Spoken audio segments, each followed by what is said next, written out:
Hello, everyone. Thank you all for coming. Feel free to continue eating and enjoying yourselves in what is really a sign of the times we're living in right now. Our guest speaker is going to be joining us via Zoom from Israel.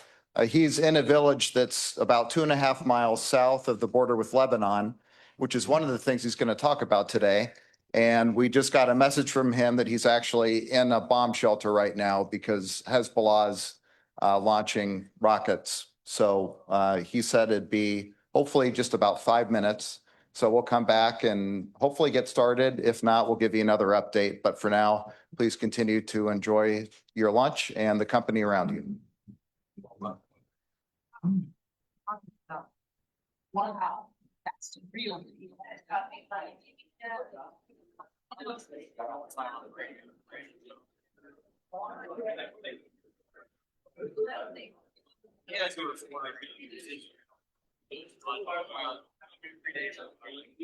It's 1 hour show. Radio parts 1 hour.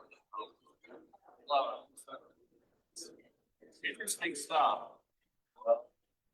There's a lot of shelter place, a lot of waffle.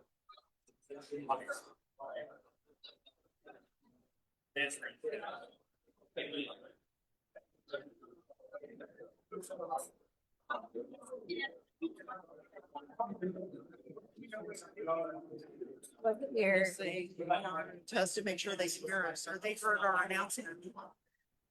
Looks like you're on the right one, so we should be good. And they're muted, right? And they can't unmute their system or not? No, I think they can unmute themselves. Okay. We're just going to do a sound check for those online. So if you're online, if you could type in the chat box or unmute for a second to let me know you can hear us fine, that would be great. Talking to the folks online. Maybe not too short, but that was a lot.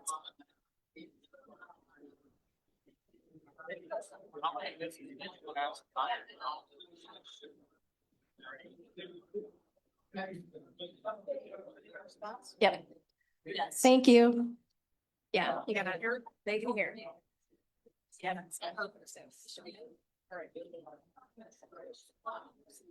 Yeah, our business. Watch Fox News. I asked him, he has to have a news on it. Yeah, well.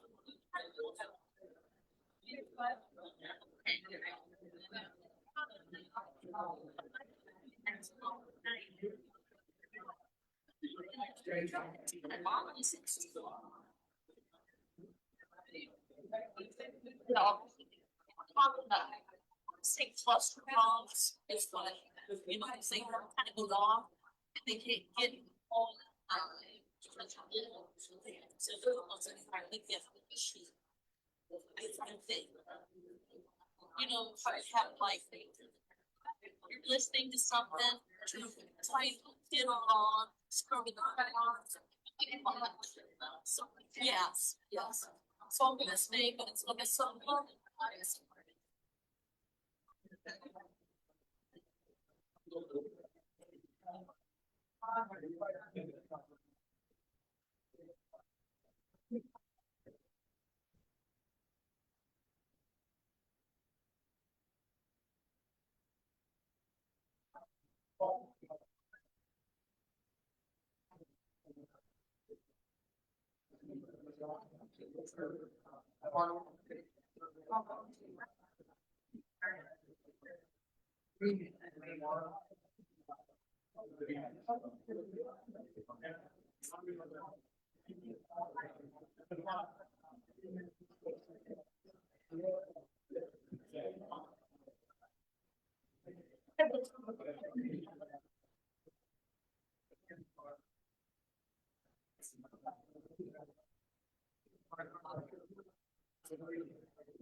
did not hear see me.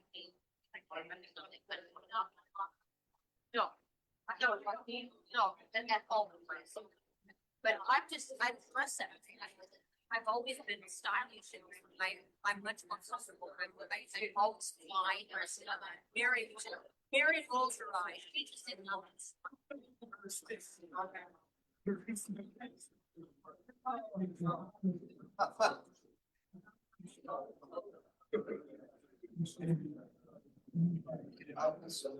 Like I say,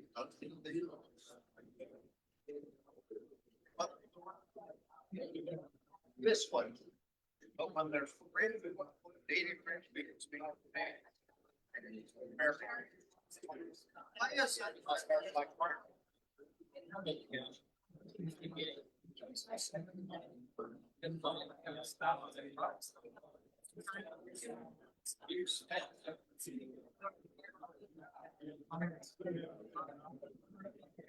That way,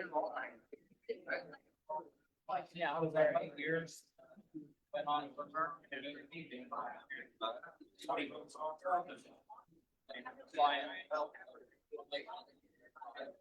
and, Right. yeah. Rest of it. And, then broke.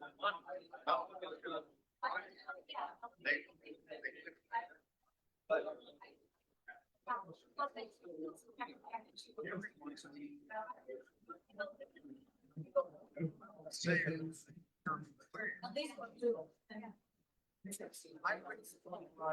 I wouldn't be able to speak.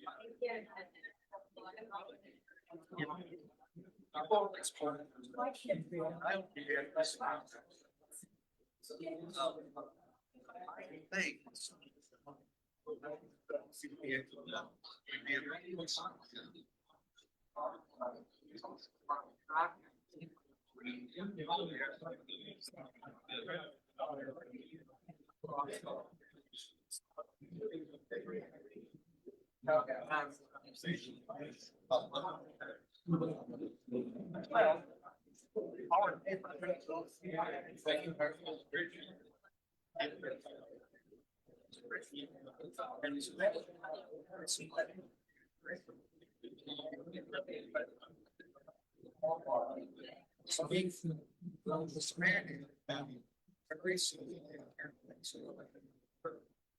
I then fly slowly.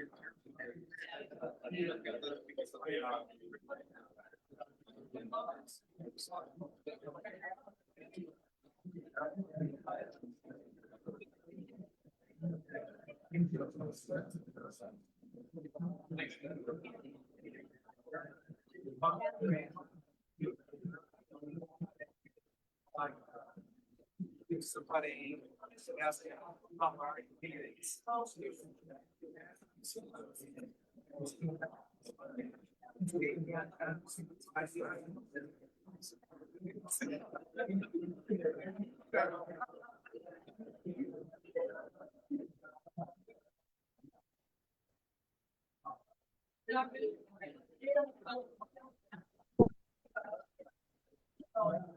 Hello?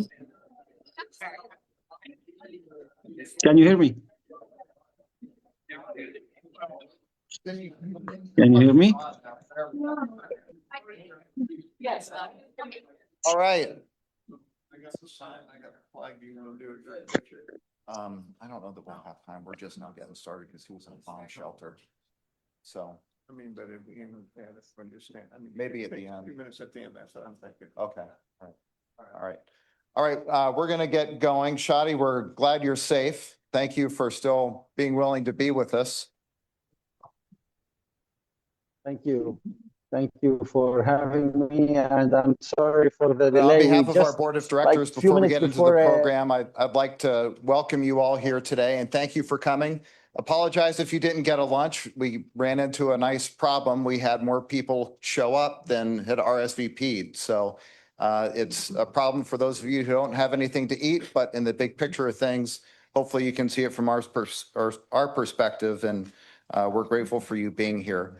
I also want to recognize one new board member who we have, Nick Critelli, who's here with us today, just recently joined our board. And could our other board directors who are here just please raise your hands or stand?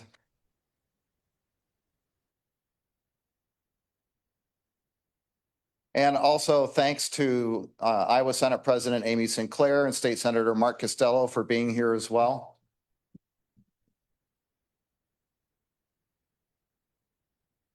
And is your guest here? Is Zach here? No. Oh, okay. All right. So if I am missing anyone, I apologize.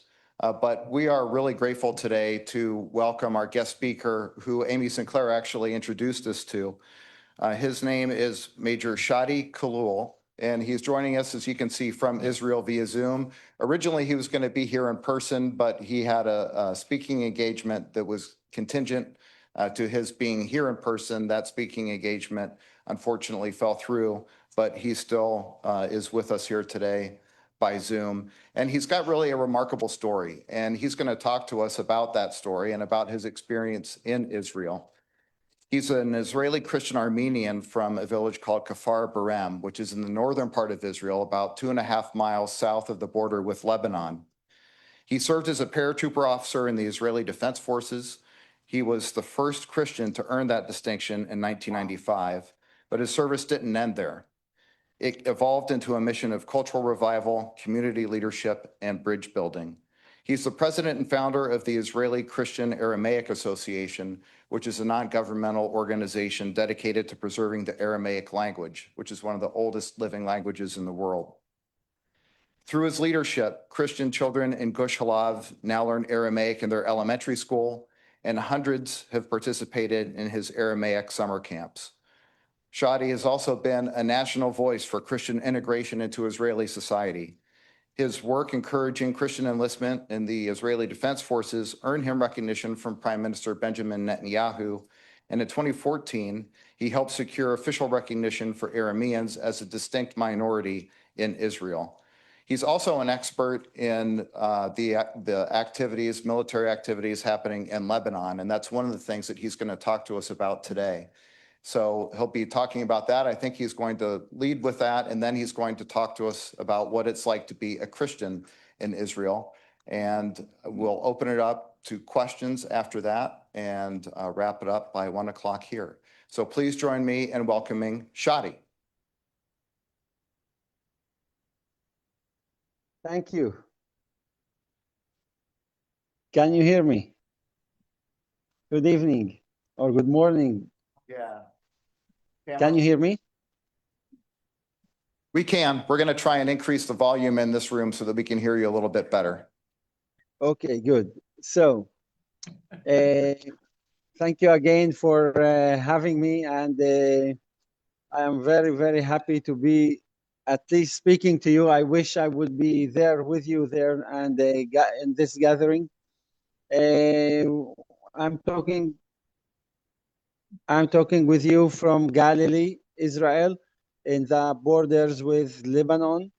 And our town is about 1.5 miles from the Israeli-Lebanese border. And we can see everything what's going on. It's a very ancient town, actually. This town is called Jish or Gush-Halav. And this was a biblical town. At Jesus' time, it was used to be inhabited by Jews, and the Romans were occupied this town actually back then by Titus, the leader of the Roman army back then. And since then, many of those Jews in this region kept, living here, and they were Aramaic speaking like Jesus spoke it. And we, as descendants of those early Christians who followed Jesus and spoke Aramaic, we still exist in this region. We pray in Aramaic. We actually, some of our people in the Middle East, entire Middle East, the bigger Middle East, Lebanon, Syria, and Iraq, still preserving this language. And with all persecution that's happening since specifically the Islamic Arab conquest in the 7th century. And luckily here in Israel, we live in Israel, and not in any other Arab country. And I say that luckily because I'm proud Israeli too. And I am a patriotic Israeli. And I know that without Israel, Christians in this land will not exist or will suffer in this region of Galilee. Same like our brothers and sisters suffering of persecution in Lebanon. And when I say in Lebanon, for example, you can see now what's happening in Lebanon, how Christians are caught as hostages for a war that has nothing to do with them. And this war, what's going on between Hezbollah, Islamic fanatic Shia group with Islamic ideology of spreading Islam, of controlling the world with Islam, with the Middle East, bring it to Islam and wipe out the Jews and Israel and other minorities or communities that live here. These people actually are taking our people as hostages in Lebanon, dragging them in a war that has nothing to do with them, endangering their life, oppressing their opinions for peace with Israel, not allowing them to prosper and thrive, and making them emigrating from their homeland, Lebanon, to the entire world and living there in diaspora, leaving and losing their ability to prosper as a nation in this land, as a native nation in this land. That's the oppression that our people live there. And that's why I am here as part of the Israeli society and state. I am enjoying life as a Christian and I'm happily living here. And when these Christians faced suffering and ethnic cleansing and annihilation during the 80s of the last century, the only military force that came to save my people in Lebanon, my brothers and sisters in Lebanon, were the Israeli Defense Forces, who led in, who went to Lebanon and saved the Christians from this annihilation by the Palestinians and by other Islamic and leftist groups that joined them, like communists and socialists at that time, that sided with those Palestinians. And later on, Hezbollah came in with the Syrians regime that supported them and trying to take over the lands of Christians. That's why I say in Israel, I enjoy this life. I enjoy this state.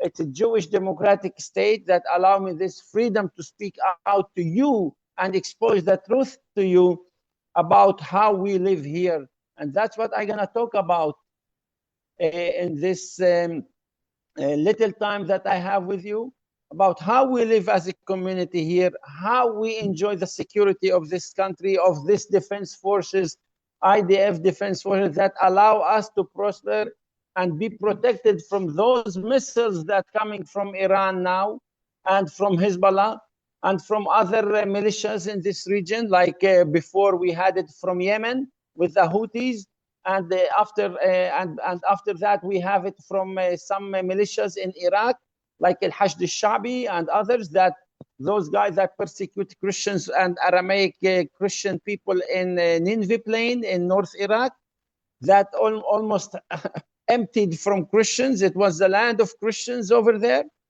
That's, my friends, what's happening in the Middle East. And we, without your support, we will not be able to actually be here as well. And you are required as well a lot for us, because you are the power that lead this world. And you are the ones who bring this justice for people and nations that are oppressed in this war and in this world. And we are the most oppressed people as Christians in the Middle East, and nobody speaking about it. Nobody talk about it. Nobody is working to solve this issue. They only work for those who are not oppressed, and they say they are oppressed, like the Palestinians, who are so-called Palestinians today, but they are Arabs, fanatic Islamic groups who want to wipe out the Jews. And they have power and they have money and they have everything. And then if we compare them with us as Christians, We cannot compare them because we are peaceful community and still oppressed and nobody speak about us.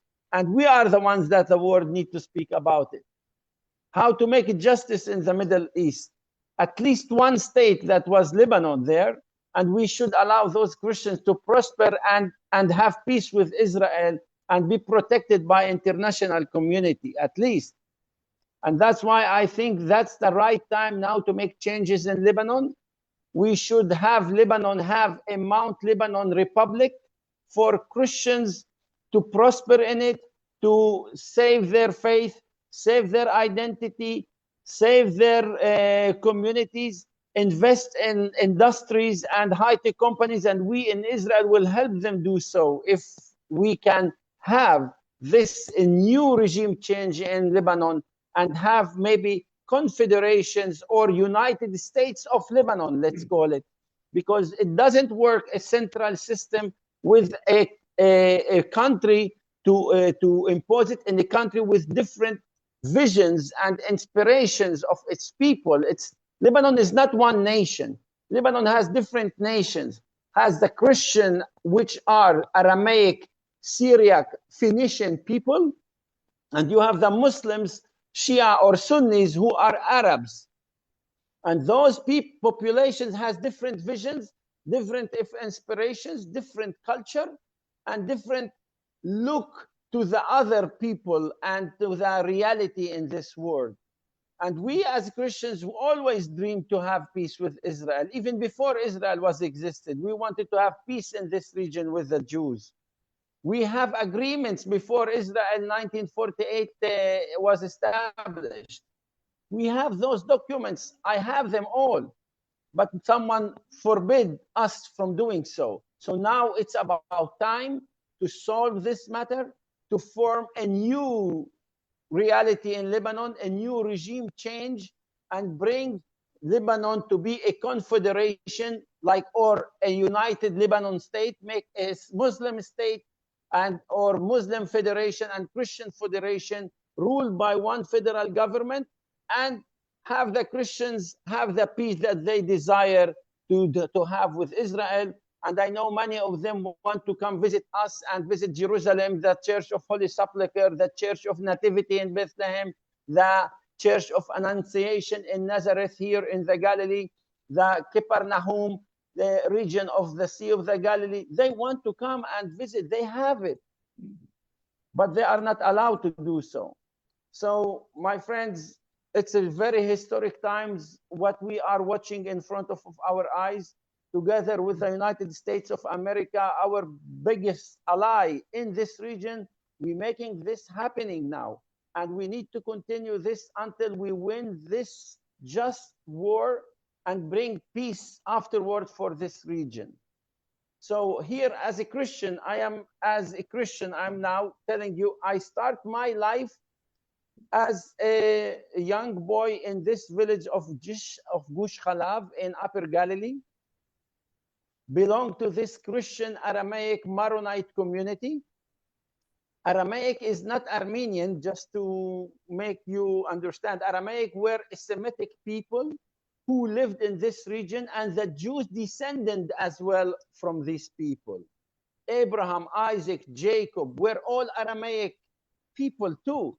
They come from Aram Naharaim, and the sons of the 12 tribes of Israel were from Aramaic mothers and fathers. So, for example, when I say Jacob, Israel, and Leah and Rachel's were from Aramaic origins, and that's why the Israelites were also from Aramaic roots. And Jesus himself, descendants of the tribe of Judah, King David, were of Aramaic roots too. So we are all, and afterward, descend from Jesus and be called Messianics. And we lived here and we formed early churches, followed the apostles and their families, and the early Jews and Aramaic speaking people who adopted also the faith of the Messiah and the teachings and become called Messianics. And that's why we are still called in this region Messianics, or Mshihoye in Aramaic, means Messianics. And after a word translated to Christians, since Constantine and Helena adopted Christianity in 325 AD and become an official faith of the Byzantine Empire. That's how our Christianity developed from Judaism and how we ended up in very ancient apostolic churches. Our church is called the Syriac Maronite Church of Antioch. It's Aramaic church, Aramean people who lived in here, and we prospered. And then after Arab Islamic conquest in the 7th century, they occupied us from Arabia, from Saudi Arabia. They occupied the region of Iraq, the region of Syria, the region of Lebanon. Israel fall as well, Jerusalem, in the hands of the Arab Islamic forces in 638. And we ended up as a people ruled by Islamic State as a dhimmis, as a second and third and fourth class citizens, facing this destiny of persecution. And with all this persecution, we didn't give up, my friends, for our faith, for our belief in our Lord Jesus as our Savior. We kept testifying. Many people died. Many people were ethnic cleansed in our region. Homes, villages were ethnic cleansed and re-inhabited by Muslim Arab population and tribes from Arabia brought here to Arabia. That's how the demography changed in this region. It wasn't Arab Middle East. It was Aramaic Middle East. It was Aramaic Lebanon. It was Aramaic Israel. It was Aramaic Syria and Iraq. And now all changed. That's the real colonization, not the tiny Israel state that the Jews came back from the entire world for reuniting back in their homeland, and not the Christians of Lebanon, that they still live in this tiny Middle East region of Mount Lebanon, with the diaspora living 10 million worldwide because they cannot prosper in their homeland. We are not the colonizers. We are the natives. And that's what we need to speak about in this world. And that's what the world should need to understand it, and not accuse the oppressors, which are the Arabs in this world, in this region, as a freedom fighters, while those who are fighting for their existence in their homelands, like the Christians and the Jews, as colonizers who came from West. That's absurd. That's the insane. People don't know history. It's basic history, and they need to understand. Once they understand it, they know why we are here having these wars always. We need to convince and talk with the Arab leaders to tell them, you need to accept reality as well. You need to allow others to live here in peace with you guys in this region, based on recognition and respect. If you want to be respectful, you need to respect others. Maybe this way, by convince, and you have in the US a lot of influence on them. If you speak on them with them this way, they will maybe slowly start up comprehending that this is the way to do and live and let other lives. And maybe we can reach peace finally in the Middle East. So here in Israel, as a tiny minority of Christians, we are 180,000 Christians, 181,000 Christians, native Christians from this region of Galilee. Most of us live in Galilee region, which is a proper Israeli citizens. And we are considered the most highly educated people in the country. And if we are compared as a Christians with Jews, we are actually competing with the Ashkenazi Jews, who are originated like from Europe, and they are considered very well educated people too. We are competing with that level. So those people who tells you in the West, I don't know, like Tucker Carlson or whoever it is, that we are oppressed and we are poor and we are, live in a bad condition in Israel, don't believe this. Come here and see the results. The deacon of the University of Haifa is a Maronite, a Christian from my community. The judge, the first judge in the Supreme Court who actually ruled for the president of Israel to go to jail with Katsav, Moshe Katsav, was a Maronite Christian too. I was a commander in the IDF, in the paratroopers, and I led the Jews. Not, I gave orders to Jews, not the opposite.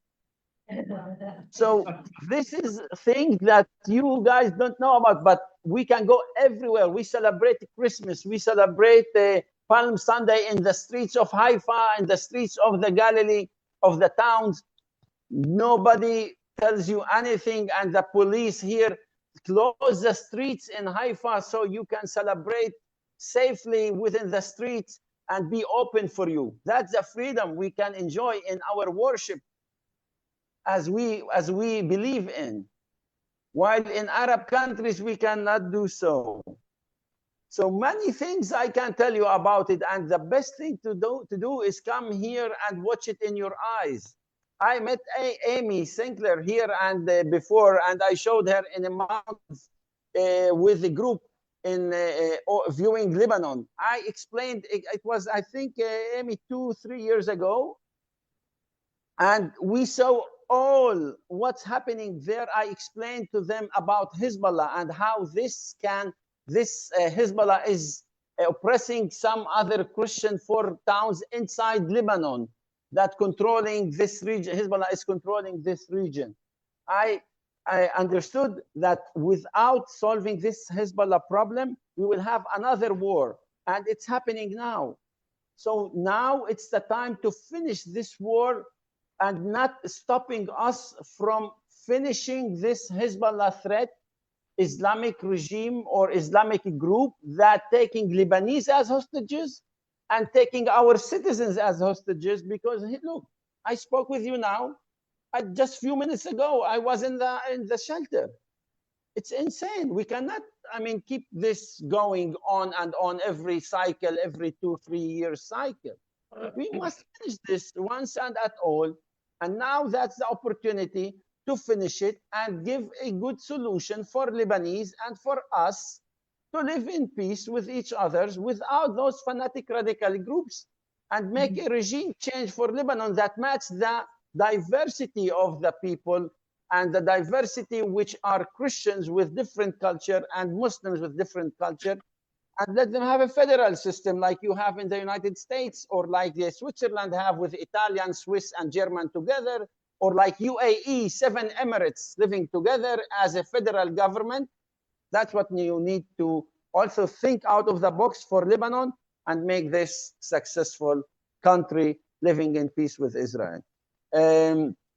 I can tell you also about the story how I started my actual leadership in this leading Christian community. I was a candidate for the parliament. I moved, actually I built a Aramaic NGO, which is Aramaic Christian Israeli NGO, that actually call Christians to revive and revitalize their Aramaic language as a spoken language, and to preserve their faith in the land, because we in this land originated from this culture and civilization of Aramaic, great civilization that gave us this language that was spoken by Jesus. And when you say language spoken, it means it has also culture influence.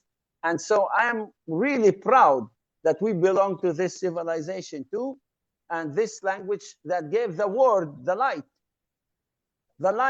and culture, that gave a values that we share together as American and Christians in the Middle East, which is the values of freedom and democracies that come from our faith as Christians at the end. So here I tell you that I started in United States of America. How? I finished my military service. I worked for Intel 2 years afterward. It was 1998 to 2002. And I ended up in Las Vegas, Nevada, in UNLV, studying international business and finance.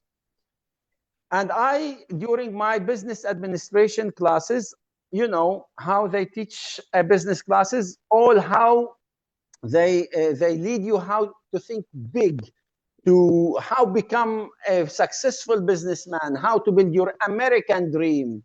And I was thinking after 4 years, how I gonna build and stay my American dream and stay in United States of America and become an American citizen. And I loved your country. I love it so much.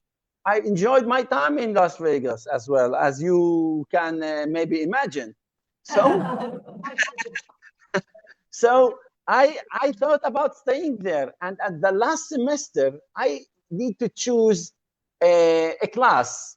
It was optional, either Shakespeare as English literature, as an upper English class, or Bible as English literature. So I was already a working student. I was 26 years old, almost. And I said, you know what? I need an easy credit class. I don't need now to Shakespeare. I read the Bible when I grew up in a Protestant school here in Israel. I studied in the Protestant school and we were reading the Bible. I said, I will take a Bible. It's easy. I know the Bible. I can just earn this credit easily. So I took Bible. And during reading the Bible, you know, we were reading Bible and then analyzing the language as English literature. One of the students read a verse, Talitha Kumi. And when she said that, the instructor was a Catholic professor. His name was John. He said, stop. This is not English. This is Aramaic. Talitha Kumi is Aramaic, and it kept as it is in the Bible, as Jesus spoke it. And unfortunately, this Aramaic language is died and doesn't exist. Immediately, I don't know why, spontaneously, I rose my hand. I said, excuse me, instructor, we still speak this language. We still pray in this language. It didn't die. He say, who you are? I said, my name is Shadi. I am from Israel. I am Israeli Christian, belong to the Syriac Aramaic Maronite Church of Antioch. He said, sorry, we don't know about you. Prepare presentation next week. I said, oh my God, why I should speak? I should just shut up. I don't need now another missions. I have my work. I want easy credit. So I ended up preparing presentation, but it shocked me. His answer shocked me. Why it shocked me? Because I thought everybody knows about us as Christians in Israel. Wow, it's clear. Jesus was here. People should know that Christians exist here. We are from the land of the Bible. We are from the Holy Land. So his answer shocked me, really. And I prepared presentation. And I discovered during this presentation, after half an hour of talking about our community, about the persecution, about the oppression, and how we kept our faith at the end, and our existence with all the difficulties during centuries of Islamic conquest, we didn't give up. And we kept testifying for our faith and for our existence as a people. I said, I saw people, I told them the Lord Prayer in Jesus' language, and I saw people with tears. American students asking me how we can help your community, how we can help your language, how we can assist your people. I said, wait. Half an hour ago, nobody knows about us. Nobody knows who we are. And now once Americans knew about us, they want to help us. They want to assist us. So maybe there is something wrong on us that we didn't expose. Or maybe they were too afraid from Islamic rulers during centuries, and they didn't speak the truth and expose the truth to the Americans or to Europeans in a proper way. And once we expose it now, they want to help. So maybe it makes me think, what is my role? What is my vision? What is my dream? Is it the American dream? Or I should go to my Aramaic dream back home and do something for my people that they didn't experience, but I experienced it. And so at the end, I decided to come back to Israel, and I found this Israeli Christian Aramaic NGO, non-profit organization. And I led this process since 2007, teaching kids, teaching in the church for 2 years in voluntary basis. I've become like Aramaic teacher with my brother. I started having Aramaic summer camp, lobbying, bringing media to expose the thing, using everything that possible, Facebook, Instagram, Twitter, for making awareness. Slowly lobbying for the government in Israel, knocking doors, explaining to them who we are, using my connections, because I come from a military background. I have friends, Jewish friends everywhere, and they are the majority. And I ended up as well having summer camps, having people know about us, and having a permit for teaching Aramaic in the school, where in Arab countries they forbid us to do so. I got the recognition here, and when I got recognition, the Arabic member of parliament here, the Arab member of parliament, were objecting us from learning Aramaic. They were complaining to the Ministry of Education. And luckily, the Ministry of Education is run by Jewish principal and minister, and he didn't listen to them. He said, the same you want your own language to be taught, which is Arabic, these people need also a language to be taught, and they have the right to learn their Aramaic language and the language of their prayer in the church. Why you want to forbid and prevent them doing so? So we won this fight against this battle. And afterward, we continue. And in 2014, after meeting Benjamin Netanyahu in 2013, and the Interior Minister, which is now the Foreign Minister, Gideon Sa'ar, finally, the State of Israel recognized our Christian communities in the state, the native Christians here in the land, as Aramaic national identity and not as Arab, because until that time they thought we are Arabs. And when I worked and explained, we as Christians are not Arabs, we are Aramaic speaking people.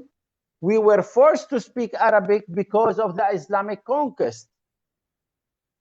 And then we got this recognition, and it was historical recognition for our people. What our forefathers didn't succeed to do, we did it, and I did it in 2014. Thank God for Israel for having this Jewish democracy that allow us this recognition and freedom. And it was a huge thing for our Aramaic diaspora in Europe and in the world. And they recognized how great this country it is since that event. And since that event, I was invited to the United Nations to speak about it. I'm invited to different communities in Europe to speak about it. I came to the US to speak about it. But it's not enough, because many people should also hear more and more about this issue, because this is something that needs to be heard about Israel too. And in 2017, we formed, after that, the Educational Academy for teaching Christian and Jews together. They are learning 7 months together in this academy and trained to be leaders to the society and to the army. And they go and join the IDF and different positions in the government or institutions. And these are the future generation for us and the leaders that know how to coexist with each other. This is the peaceful model that I'm working in. I am also working now, and I have the green light from Benjamin Netanyahu. I met him, and I met his strategic advisor, for international advisor, and we got the green light for building the first Christian Aramaic Maronite town in the Galilee. It was the first town in maybe since the Islamic conquest in 1,400 years, the first town as a Christian to be built in modern history and in ancient and since the Middle Ages. And so I am working on building it, and luckily or not, the war started. So we are waiting for the war to be ended, and then we will initiate this program and project, and the government will announce it. So this is our work. This is the freedom we enjoy. You are welcome to visit us in our town as well. And when we build this town, we will have for you also place, because we are trying to think bigger and have this town. It's going to be in an area which is close to the border, and it will serve also, maybe after having peace with Lebanon, we might have like an industrial zone in South Lebanon. They call it maybe Trump industrial zone, where companies from the US will come and invest in this region and make and create jobs for the people. And those Americans will come and stay with us in our town and live or stay in the hotel that we will build also in this town. And it will be the first Aramaic town where people speak it, with international conference center, to show how this country is a great country for all people who respect this country and want to live peacefully within this country with each other. Questions?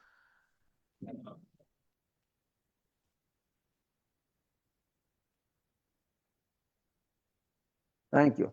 Yeah, if anyone has a question, please do speak up. There are microphones kind of in the ceiling, so Shadi should be able to hear you. Yes, ma'am. Yeah, thank you for all that information. I feel like I'm drinking from a fire hose. It's fascinating and very educational. I have a question. We have some friends that we only see once every year or two, so haven't really delved into this, but they are Palestinian Christians, and I think they live in Nazareth. And I don't understand, we've never asked them really, what are the differences in beliefs about the land, about the war, about anything? Because you have Christ as the same, but do they differ in other ways? No, those who look, Palestinian Christians, at the end, you call it Palestinian or they call it Palestinian Christian or whoever call it. It's not real identity as a Christian. Because if I want to go to a Christian origins, and in Jesus' time, there was no Palestine. There was no Palestinian people. And I can tell you, based on churches, you know, what is the meaning of church? A church is the people who gather. So that's the meaning of church. Until today, we are in the year of 2026. There is no even one Palestinian church. There's no church called Palestinian church. There is Aramaic Syriac churches. There are Greek Byzantine churches. There are Armenian churches, Coptic churches. I'm talking about apostolic churches here in this region. There are American churches, there are different Roman Catholic churches, but no Palestinian church. So why no Palestinian church? Because if there was a people who were called Palestinian back then as a national identity with the Palestinian language, the people would call their church Palestinian church. But because Palestinians don't exist as a people, it was a made-up cause that just came up lately to fight against Israel and Zionist movement for the right of return for Jews and have a homeland for Jewish people in their historical lands. They start with this issue of Palestinian, and it's a political thing more than it is an identity of like ethnic identity. So those that call themselves Palestinian Christians are more based for Bethlehem and Judea and Samaria, which was called the land of Judah or Judea kingdom. But it's also not ethnic identity. They are exactly like us, Syriac Aramaic people or Greek people who kept living here. And when the Arab conquest came in, they actually were forced to start speaking the Arabic language. And they are my brothers too.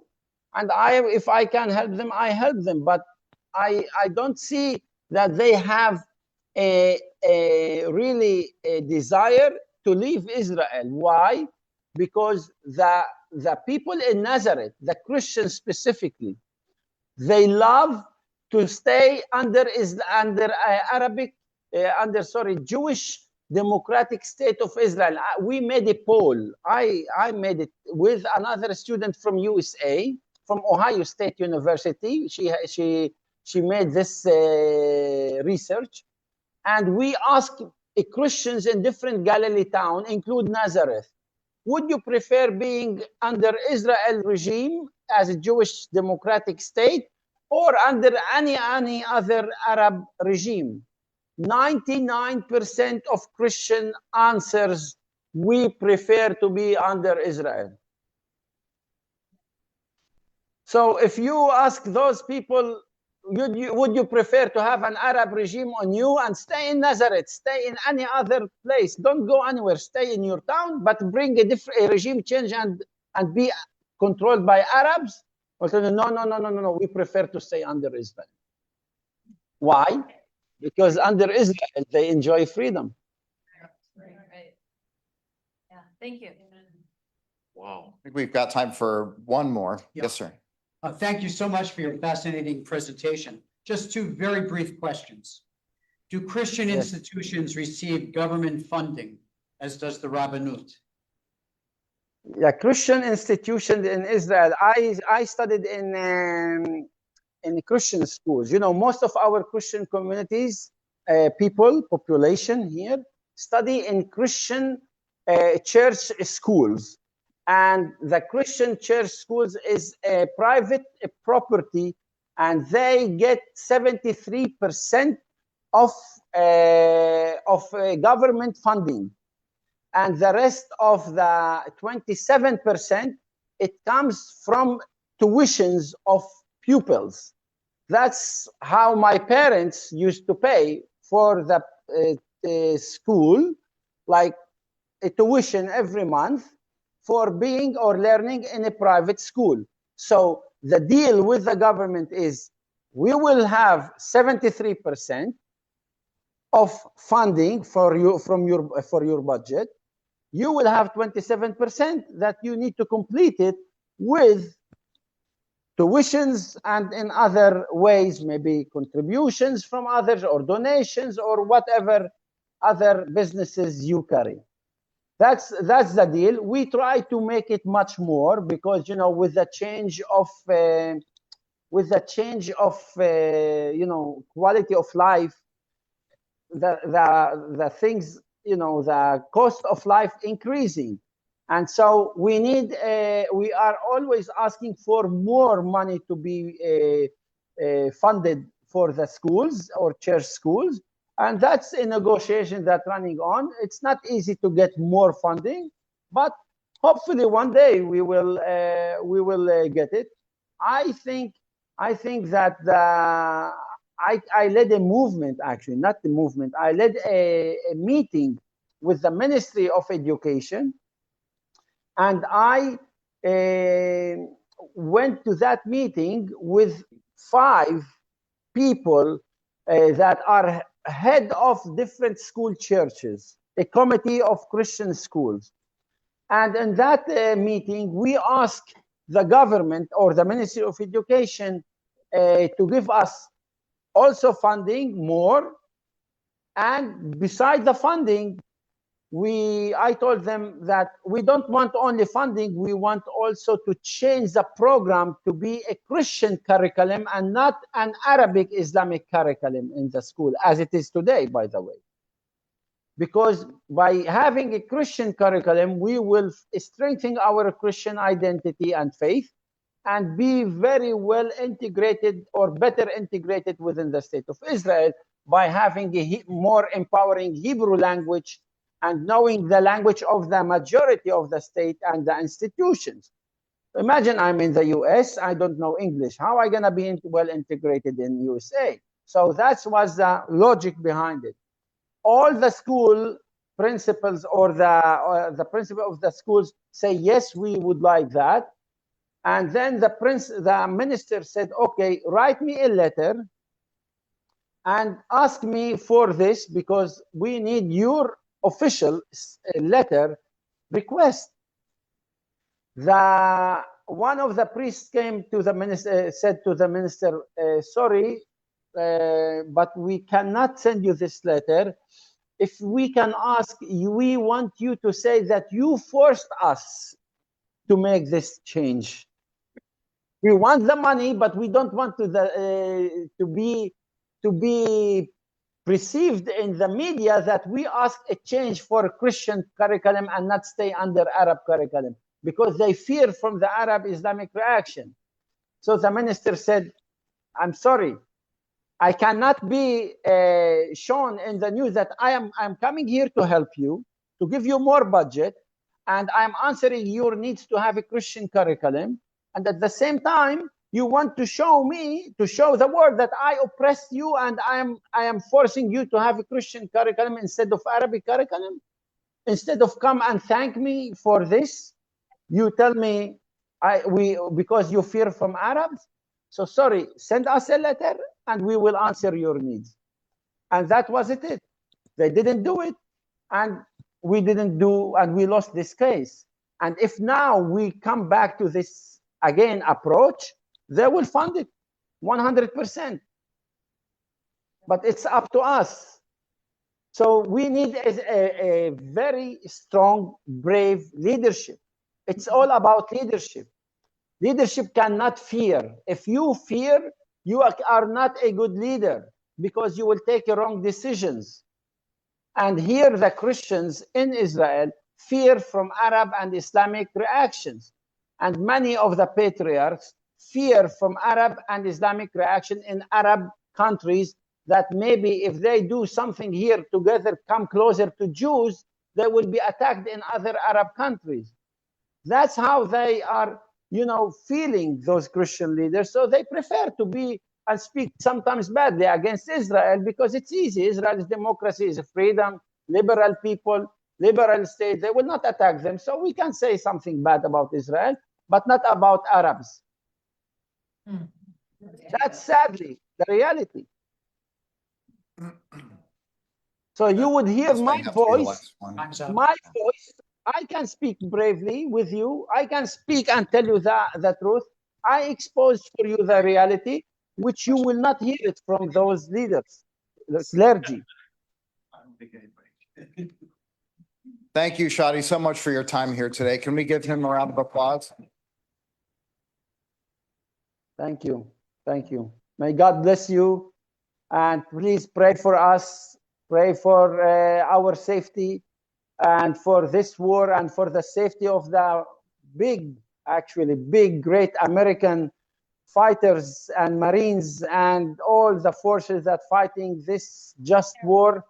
And hopefully God will bring them back home to their lands, to their country, to their people and family, safe and prosperous and as winners and freedom fighters. That's what they are for me. And that's what we are doing here together with you guys. You will be in our prayers. We promise you that. Thank you. Thank you. Thank you.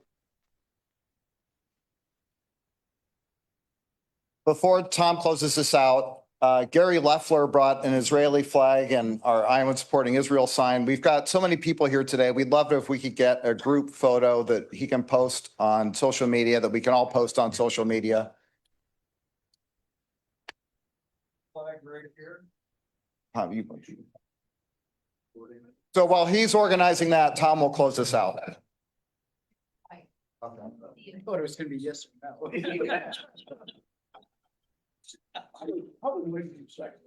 Just a brief announcement. We have another lunch and learn scheduled for April 16th. This is a bad time. I think that was probably. Is on combating anti-Semitic violence. It's going to be a really good topic. It's going to be here at the State Bar Association.